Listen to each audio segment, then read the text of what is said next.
Welcome back again dear students. चलिए आज हम बात करते हैं क्लास 9th की poem number 4 the lake isle of Innisfree. Innisfree का झील का टापू।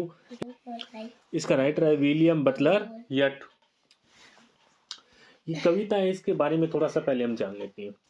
ये जो कविता है ये एक बहुत फेमस पोइम है और ये कविता है कवि की शांत एवं निरप्स, यानी ये कवि की एक झील टापू की यात्रा के बारे में यानी कविता है। ये कवि है वो क्या करना चाहता है, एक जो झील दी टापू थी ना उसकी यात्रा करना चाहते हैं, यानी उसकी यात्रा करने की इच्छा जाहिर करता है, क्योंकि ये वह जगह है जहाँ उसे बाल रूप में नहीं है। जब कवि क्या थे, बहुत छोटे थे ना, तब उन्होंने सबसे ज़्यादा समय वहीं पर स्पेंड किया था, यानी वहीं पर अपना समय स्पेंड किया था।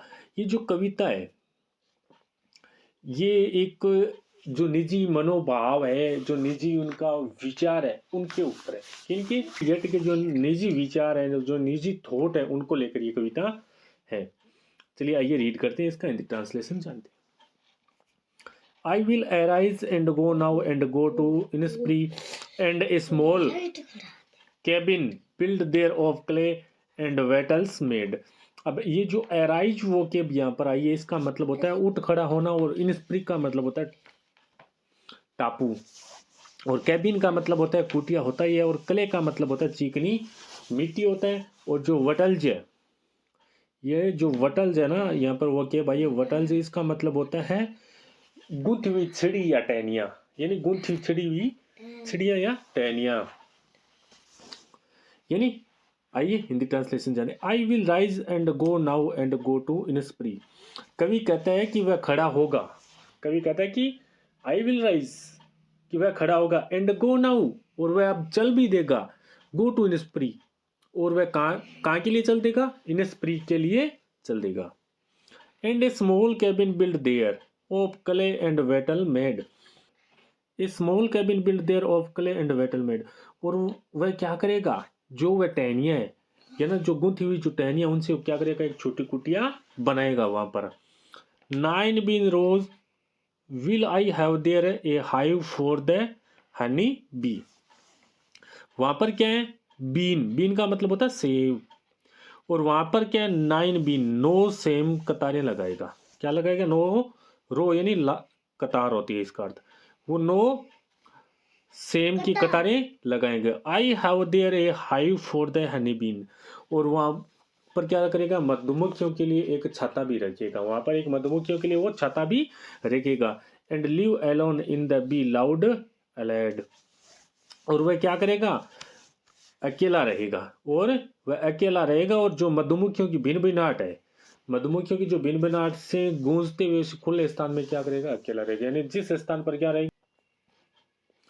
And I shall have some peace there for peace comes dropping slow, यानी और वह वहां पर उसको क्या मिल जाएगी, सम पीस, यानी कुछ शांति मिल जाएगी। There for peace come dropping slow, यानी क्योंकि जो शांति टपकती हुई बूंदों की तरह मंद गति से आती है, जो शांति है वो जैसे बूंद टपकती है ना स्लो स्लो, वैसे क्या करते हैं धीरे धीरे, यानी उसकी तरह ही शांति आती है। Dropping from the veils of the morning to where the cricket Singh.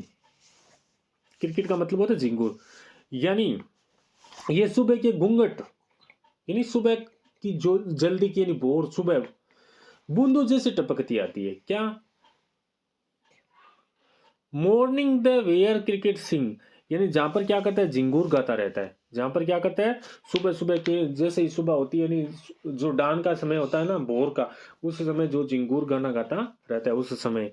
There midnight's all a glimmer and noon a purple glow, और वहां अर्धरात्रि में, यानी वहां पर अर्धरात्रि में सभी जगह क्या होता है, एक मंदम सा प्रकाश रहता है। क्या रहता है, एक मंदम सा प्रकाश रहता है। And non A purple glow, और दोपहर में एक बैंगनी रंग की चमक सी रहती है, यानी दोपहर में नून, यानी दोपहर में पर्पल, यानी बैंगनी, ग्लो यानी चमक, यानी एक बैंगनी कलर की चमक सी रहती है। And evening full of lint and wings, और जो शाम का समय है लिनिट पक्षियों के पंखों से भरा रहता है, यानी वहां पर शाम के समय में क्या रहते हैं, लिनिट्स विंग, अर्थात ये जो पक्षी है वो क्या करने में रखते हैं, कलरव करने में लगते हैं, यानी गाने में अपनी मस्ती में लगे हुए रहते हैं। I will arise and go now always night and day. I will arise and go now for always. अब कवि कहता है कि मैं खड़ा होऊंगा, यानी arise and go now, और अब मैं चलूंगा for always, क्योंकि हमेशा night and day, मैं हमेशा दिन और रात। I water lapping with low sound by the shore, यानी जो वहां पर एक झील है और जो झील के किनारे पर धीमी आवाज के अंदर जप जप करते हुए मैं सुनता हूं। क्या, यानी किनारे पर, शोर।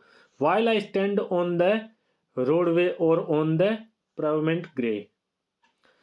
वाइल आई स्टैंड, जबकि, जबकि मैं खड़ा रहता हूं, ऑन द रोडवे यानी किस पर, एक व्यस्त सड़क पर,